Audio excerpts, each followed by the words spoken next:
Welcome back to Cliffhangers and Page Turners, everyone. This is episode 43. If you're into gripping book discussions and wild plot twists, hit that subscribe button. We drop new episodes every Friday on all podcast platforms, but for the full library, you can only find old episodes on YouTube. And before we completely lose our minds over the absolute masterpiece we are discussing today, I have to check in. How was your week? It was delightfully boring, honestly. I spent most of it reorganizing my bookshelves by color, which I know is controversial, but it felt very zen. Oh, brave.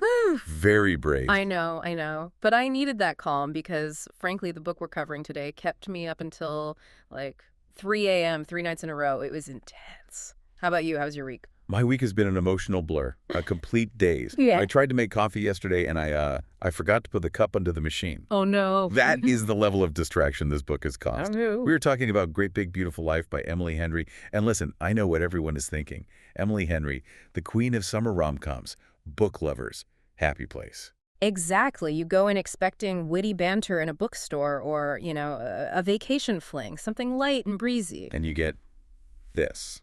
Yeah. This is not that. I mean, it has romance, sure, a little bit, but this feels like a heavy, sweeping historical mystery.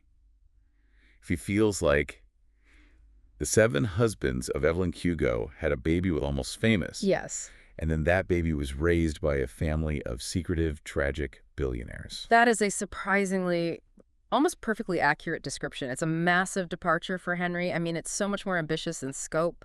She's tackling the nature of truth, journalism, legacy. And fame. The trauma fame. The specific trauma that comes with extreme fame, yeah. And it's structured as a story within a story, which is, a classic literary device. But here it serves a very specific purpose. It's all about the difference between the life you live and the story you tell about it. Which brings us to the disclaimer. We're going to spoil everything. And I mean everything. The ending, the big twist, the heartbreak, the redemption, all of it. If you have not read Great Big Beautiful Life, please pause this right now. Go read it. It's so worth it. Then come back. Seriously, if you're still listening, we're assuming you're ready to have your heart ripped out all over again. Consider this your final warning. We are diving into the deep end. Okay, let's set the stage. The year is 2024, but the vibe is very much stuck in the past. We meet our protagonist, Alice Scott, and I have to say, I fell in love with Alice immediately. Oh, me too. Instantly. She's a staff writer for The Scratch, which sounds like a very hip, maybe slightly pretentious digital magazine. It definitely has that vibe. But Alice isn't pretentious at all. Not in the slightest. She wears strawberry-printed press-on nails. That detail just stuck with me so much. It says everything. It tells you everything you need to know about her. She's a professional, she's a serious journalist, but she refuses to be beige. She wants a little bit of joy, right at her fingertips. It's deeper than just an aesthetic choice, though. Strawberry nails, the bright colors, it's armor. Yeah. We learn pretty early on that Alice's background is defined by a very specific kind of grief. She grew up with a sister, Audrey, who was terminally ill for a long time. And Alice's reaction to that wasn't to become cynical or depressed. It was to become a cataloger. Ugh, that line broke me. She says she became a cataloger of happy memories. Yeah. Because her sister's life was so hard, Alice felt this, responsibility to find the good things, document them, and present them to her sister like little gifts. Look, the sun is shining. Look, a funny dog. Right. She's trying to prove that the world is a benevolent place, even when all the evidence in her own life suggests otherwise. It's a survival mechanism. If she stops looking for the great big beautiful life, then the darkness wins. And that makes her such a fascinating foil for the subject of her assignment. The white whale. The white whale herself, What? Margaret Ives. The tabloid princess. Margaret Ives is such a legendary character in this book.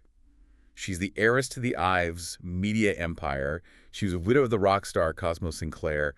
And then 20 years ago, she just vanishes. Woo. Gone. Drops off the face of the earth. Alice tracks her down to Little Crescent Island in Georgia. Let's talk about that setting for a second, because usually when we think of a billionaire recluse, we think of like a Swiss chalet or a penthouse in Manhattan. Or a fortress in the Hamptons, maybe? Yeah. We do not think of a swampy, humid island off the coast of Georgia. Oh, the humidity is a character in this section. You can practically feel the sweat dripping down Alice's back. The mosquitoes, the salty sea breeze. It's actually kind of sticky. It's just uncomfortable. It is. And then Alice finds the house. And it's not a mansion. It's a turquoise house on stilts with a hot pink door. It looks like a beach bum lives there.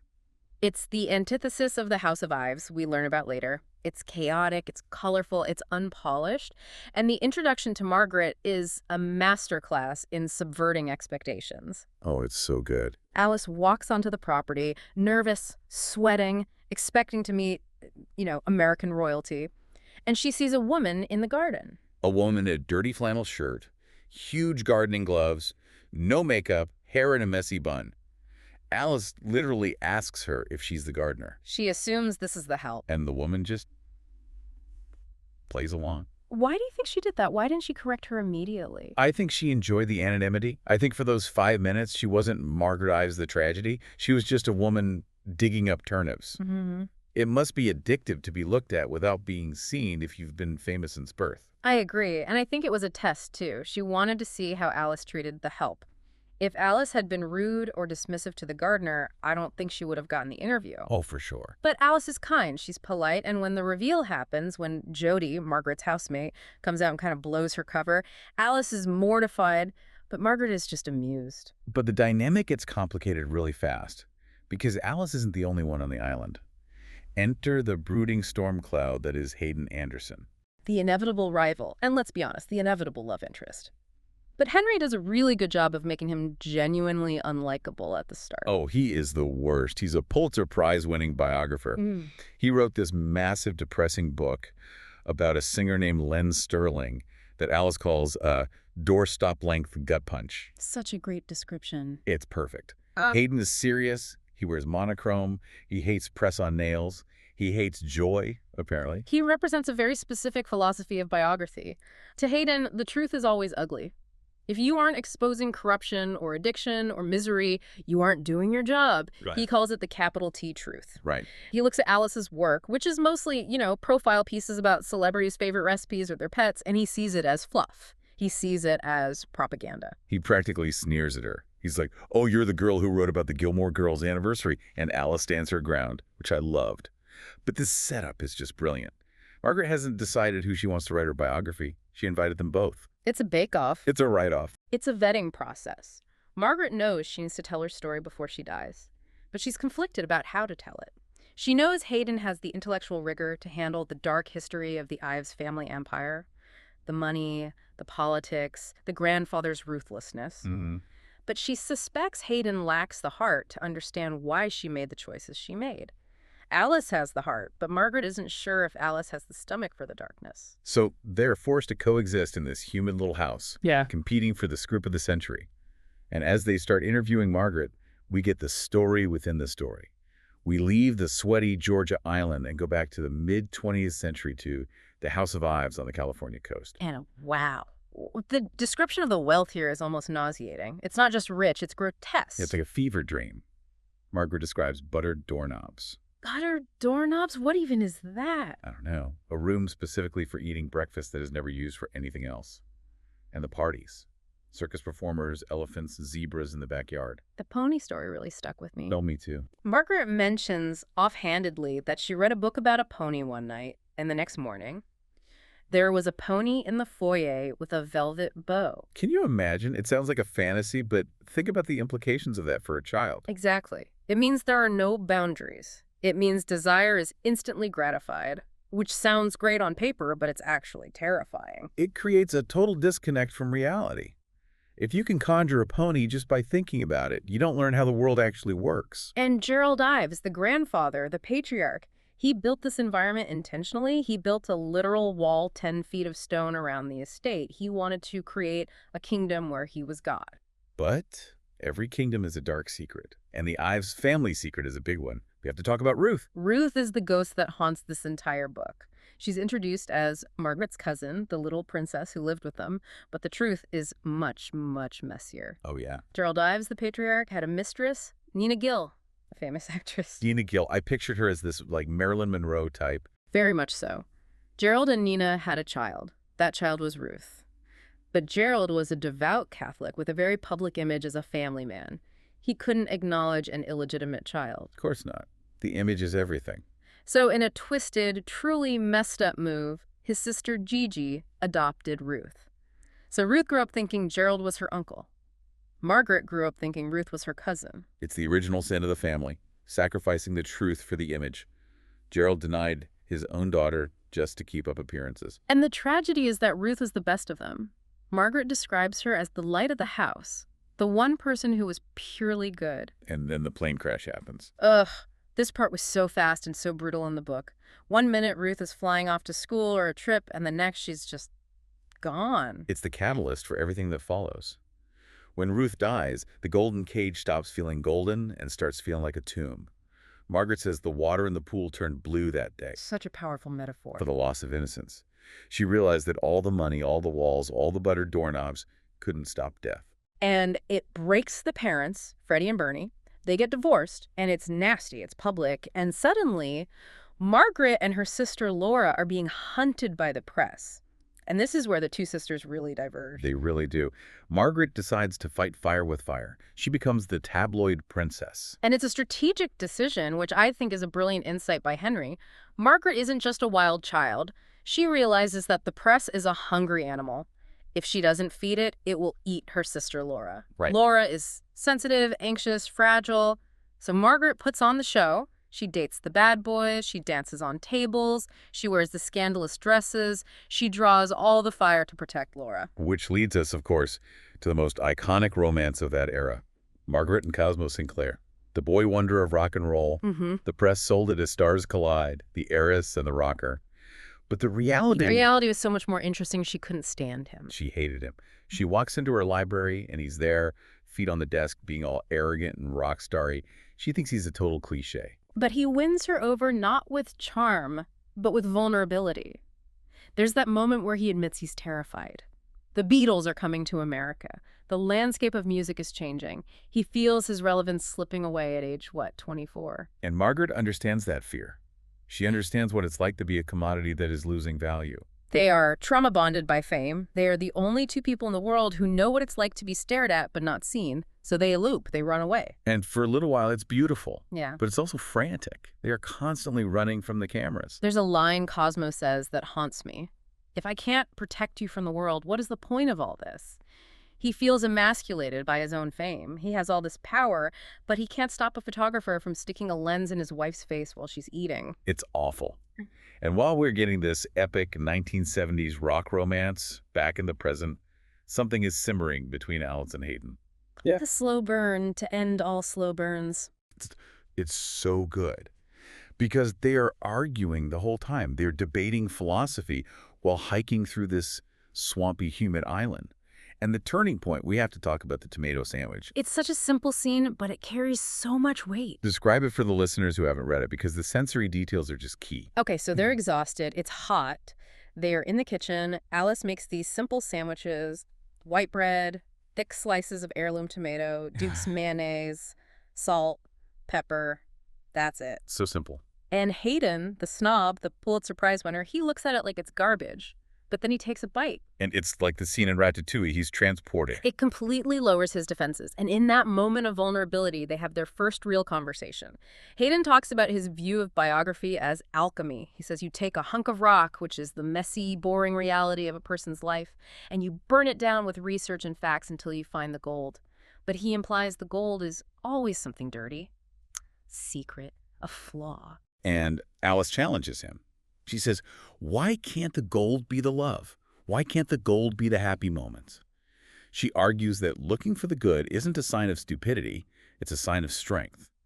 It takes effort to see the beauty when the world is ugly. And I think that's the moment Hayden starts to fall in love with her.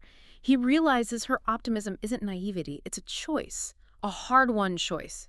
Just like her press-on nails, she chooses to be bright in a dark world. And he respects that. And then they watch Almost Famous, which is just so perfect. You have the biographer watching a movie about a journalist embedding with a rock band while he is embedded with the widow of a rock star. It's layers upon layers of meta. It really is. It allows them to talk about the subjects without talking about the subjects. And Hayden admits that maybe, just maybe, he's tired of only looking for the dirt. But just as things are getting cozy and romantic, we have to talk about the darkness that was happening in the background of Margaret's past. We kind of skipped over Laura earlier, but we need to go back. Because while Margaret was out partying with Cosmo, Laura was drowning. This is the part of the book that really made my skin crawl. It's the subplot about Dr. David Ryan Atwood and the people's moment for metaphysical healing. It's a cult. Let's just call it what it is. It is absolutely a cult, and it's terrifying because of how subtle it starts. Laura is anxious. She's wealthy but purposeless. She feels guilty about her money. And along comes Dr. Atwood. The charismatic leader. Exactly. He's handsome, and he tells her exactly what she wants to hear. Your pain is valid. Your family is toxic. Come with us and we will purify you. He preys on her isolation. Margaret was so busy being the shield that she didn't realize Laura was being recruited from the inside. Atwood isolates Laura from the family. He moves her into this compound. And then the financial demands start. It's classic coercive control. First, it's a donation. Then it's renouncing your worldly possessions. The Ives family eventually has to step in, but they don't do it with an intervention or the police. No. They do it the Ives way. They write a check. That scene was chilling. Gerald Ives just buys his daughter back. He pays Atwood millions of dollars to go away. It reduces Laura to a transaction. She's not a person who was rescued. She's an asset that was reacquired. And that breaks her completely. The realization that her spiritual leader sold her out for a payout proves that she really is just a dollar sign to everyone. After that, Laura is just a shell. She gets sent away to a clinic in Switzerland. Margaret loses her sister, effectively. It just reinforces that theme of the golden cage. The money that is supposed to protect them is the very thing that destroys them. It attracts predators like Atwood. And this tragedy sets the stage for the climax of Margaret's story. Cosmo is dead drug overdose, tragic accident. The book leaves it slightly ambiguous, but leans toward accidental. Right. Margaret is a widow at 25. Laura is gone. The family is in ruins. And Margaret vanishes. Which brings us back to the present and to the detective work. Alice is on the island falling for Hayden, listening to these incredible stories, but she finds a clue, a loose tile in a mosaic in the bathroom. It's such a small detail, but Alice is so observant, she sees something written on the back of it. Nicollet. At first, she thinks it's a place. There was a Nicollet hotel the Ives family owned way back in the day. She thinks maybe Margaret is hiding money there, or maybe that's where she met Cosmo. But the dates don't line up. The hotel was demolished before Margaret was even born. So Alice starts digging through the old archives. Thank God for digitized newspapers. And she finds a discrepancy in the timeline of Nina Gill, the mistress. The actress. Right. Nina went to the Alps for exhaustion in 1952. Exhaustion. The classic euphemism for hiding a pregnancy. Exactly. Alice puts the pieces together. Nicolette isn't a place, it's a name. And this is where the listener and Alice starts to feel the ground shift. Alice confronts Margaret. The scene is so tense. Margaret tries to brush it off, but Alice won't let it go. She asks, who is Nicolette? And Margaret finally breaks. She reveals the secret she has kept for 40 years. When Cosmo died, Margaret wasn't just grieving, she was pregnant. I gasped. I literally gasped out loud when I read that. Me too. Cosmo and Margaret had this whole conversation about how they could never bring a child into their fishbowl. Cosmo had panic attacks about it. He said a baby would be eaten alive by the paparazzi. And now he's dead, and she's carrying his child. Margaret is terrified. She looks at what happened to Ruth dead. She looks at what happened to Laura, destroyed by a cult because of her name and money. She looks at her own life, a performance, and she decides she cannot inflict the name Ives on an innocent baby. So she does the unthinkable. She gives the baby up. She uses the family doctor, a guy named Cecil, to arrange a private adoption. She gives birth in secret. She holds the baby for maybe an hour. She names her Nicolette. And then she hands her over to a nice, normal family from the Midwest. The Andersons. The Andersons. Did I right? Hayden Anderson. Hayden is Nicolette's son. Boom. Yeah. The reveal. Hayden Anderson, the man who hates the Ives family, the man who despises fame, the man who thinks the capital T truth is the only thing that matters, is the rightful heir to the Ives fortune. He is Margaret's biological grandson. It is a staggering twist because it recontextualizes the entire book. Margaret didn't invite Hayden there just to write a biography. I mean, she did, but that was the excuse. She invited him because she wanted to meet him. She wanted to see her grandson. But she didn't want him to know. That's the kicker. She tells Alice, you cannot tell him. Margaret believes she is protecting him. She thinks the Ives blood is a curse. She thinks if Hayden knows he is part of this rotten family, it will poison him. He's built his whole identity on being a self-made man, an outsider. To tell him he's an insider, Margaret thinks it would destroy him. But Alice can't do it. And this is what I want to ask you. Was Alice right? It's the central ethical dilemma of the book, right? Margaret is the subject. It's her life. If she says, don't print this, a journalist usually has to respect that or at least wrestle with it. But this isn't just about printing it in the book. Right. It's about telling Hayden as a human being. Right. Alice is sleeping with him. She's in love with him. How can she look him in the face over a tomato sandwich and know that his grandmother's sitting in the next room and say nothing? She can't. Alice decides she can't. She tells Margaret, I can't write this book if it's based on a lie, and I can't be with him if I'm lying to him. It's such a brave move. She stands up to the billionaire. She sacrifices the biggest career opportunity of her life, and she breaks her own heart. She leaves the island. She ghosts him. She effectively ghosts him. She packs her bags in the middle of the night and leaves because she knows if she sees him, she'll spill the secret. And Margaret made her swear she wouldn't. So she just removes herself from the equation. It's devastating. The romantic in me wanted her to stay and fight, but the realist in me knows she had to go. So Alice goes back to her life. She's miserable. She's writing fluff pieces again. But she writes one last thing for Margaret. She writes a sample chapter. A letter, really. She sends Margaret the beginning of the biography, but she writes it the way she sees it. Not the capital T truth of facts and dates, but the emotional truth. Yes. She writes about a grandmother who loved her grandson so much she was willing to let him hate her just to keep him safe. It's Alice's superpower. She frames the abandonment not as a sin, but as a sacrifice. And that moves the needle. It breaks Margaret's resolve. She realizes that by keeping the secret, she is continuing the cycle of the golden cage. She's isolating Hayden, just like Gerald isolated Ruth, so she tells him. We don't see the scene, which I think was a smart choice by Emily Henry. We don't need to see the shouting match or the tears. We just need to see the resolution. We cut to Alice at her parents' house. She's sad. She's painting her nails, probably strawberry print. And Hayden shows up. Alice on My Mind. That's the chapter title, right? That's the one. He shows up. And he's not angry at her. He's shaken, obviously. His entire identity has been dismantled. But he understands why Alice left. And he understands, surprisingly, why Margaret did what she did. He's processed it. And this is where the character growth pays off.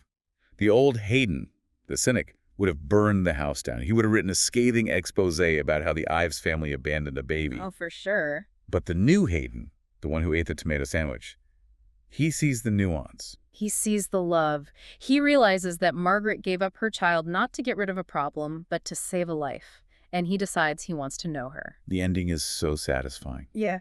Alice and Hayden reconcile. They kiss, thank God. Yeah. And they decide to write the book together. And the meta twist is that the book we are holding is the book they wrote. It's a collaboration. It has Hayden's rigorous research and Alice's emotional intelligence. It tells the whole story. The affair, the cult, the adoption, the Nicolette secret. It balances the three versions. The public version, the private version, and the truth. But it redefines what the truth is. The truth isn't just the cold, hard facts. The truth is also the intent. The truth is the love that motivated the bad decisions. It's a redemption of the biography genre. And honestly, it's a redemption of Margaret. She stops hiding. She doesn't leave the island. She's not suddenly going to start going to the Met Gala. But she stops hiding from her family. Right. She has tea with Hayden. And that's enough. It's beautiful. It argues that legacy isn't about your name on a building. It's about the people you leave behind and how they feel about you. Margaret's legacy isn't the media empire. It's the fact that Hayden exists and is a decent, good man. And it brings us back to the title, Great Big Beautiful Life. Alice was looking for it the whole time. And she found it. But it wasn't a life without pain. No, that's the point. A Great Big Beautiful Life isn't a life where nothing bad happens. It's not a life without cults or plane crashes or heartbreak.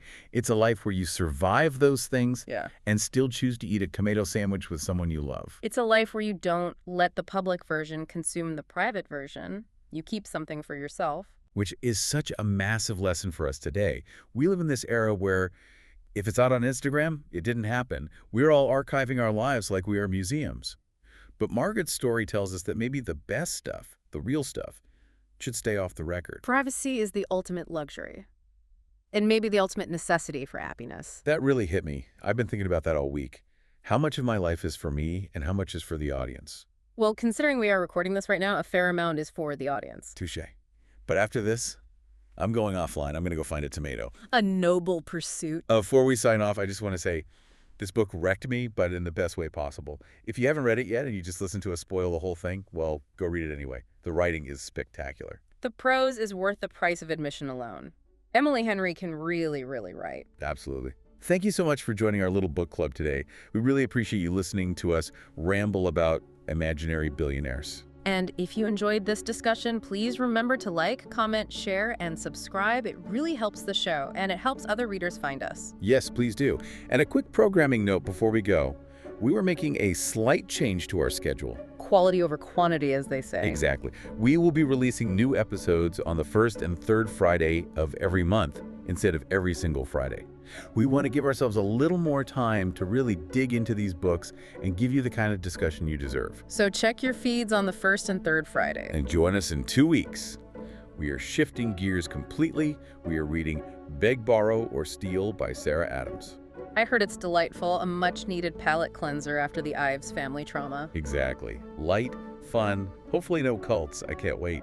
See you then. Bye, everyone. Goodbye.